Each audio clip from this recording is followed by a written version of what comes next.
Peter Alan Cayetano, uminit ang ulo. Mr. Okay. Huwag na natin yung kahabaan ng General Santos Avenue, ha? Yung lang intersection ng ML Quezon at General Santos, less than 1 kilometer. Ilan minutes na traffic sa ngayon? Alam nyo ba? Doon ako nakatira kaya alam ko. At sinabi ko kay Secretary. Oh, it's 30 minutes for less than 1 kilometer. Hindi pa todo rush hour yun. Kaya sabi ko kay Secretary, may problema tayo doon. Baka kailangan nyo maglagay ng flyover. Eto problema. Ang DOST hindi basta pumapayag sa flyover kasi may mga equipment sila doon na pag nag-shake, naapektuhan. Kaya hindi sila pumayag sa subway. So paano nyo ngayon sasabihin sa Koreano at saka sa ADB na okay plano nyo, okay consultation nyo, gagawin yung 2 oras traffic namin? Lipat nyo opisina nyo doon. Kayo tumira doon. Gagawa kayo ng highway, sasabihin nyo sa lahat ng taga Laguna, 15 minutes, 30 minutes na lang. Eh hindi nga makakatawid ng kalye ngayon ng 20 minutos eh. O anong original plan nyo dyan? Hindi ba 4 lane lang yan? Sa panahon ni Secretary Villar, pinakiusapan ko siya. Huwag nyong ituloy yung isa nyong rota. Bakit?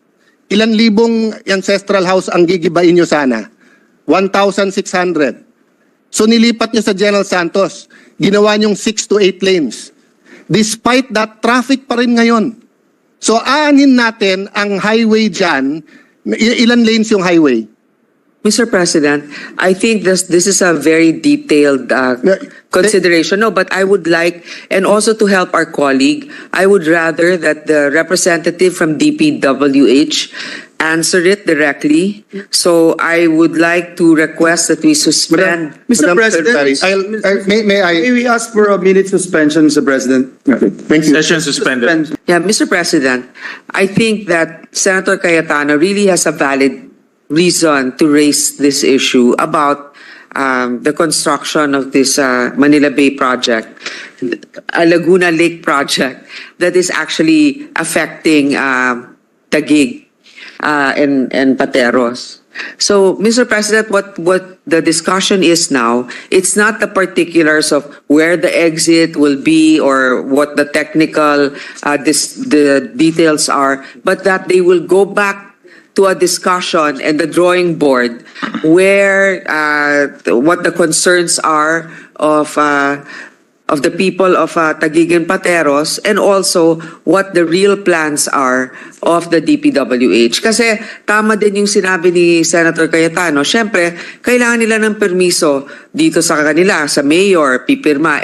Kung hindi naman pirmahan, dahil nga hindi maayos ang pagkakadetalye ng plano, magiging kasalanan pa ngayon nila na hindi nila pinayagan ang proyekto na to. Pero ang totoo nun ay kulang-kulang ang detalye. So pumayag naman si Senator Cayetano na pagbigyan muli ang DPWH na to redeem themselves and to go back to the drawing board and to talk to him.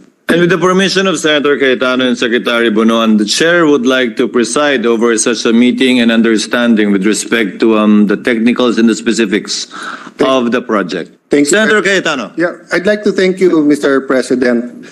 Pahabain na natin mula Taguig pa, buti na natin ang Sursogon kung ikaw ang magpre-preside. I'm trying to make it light because I'd like to apologize to the DPWH family. I'm sorry if I'm emotional because this really affects lives. And may I just emphasize, Secretary, that we've asked this 1,000 times from the time we were congressmen to here. You've heard this since you were a junior officer in DPWH. Consultation means not only a dialogue or a meeting. It also doesn't mean that pag hindi pumayag, hindi matutuloy. But ibig sabihin, kunin nyo yung sagot. Kung ayaw, bakit? Then if the president overrules or you overrule, then we have a... Pag sinabing okay, okay.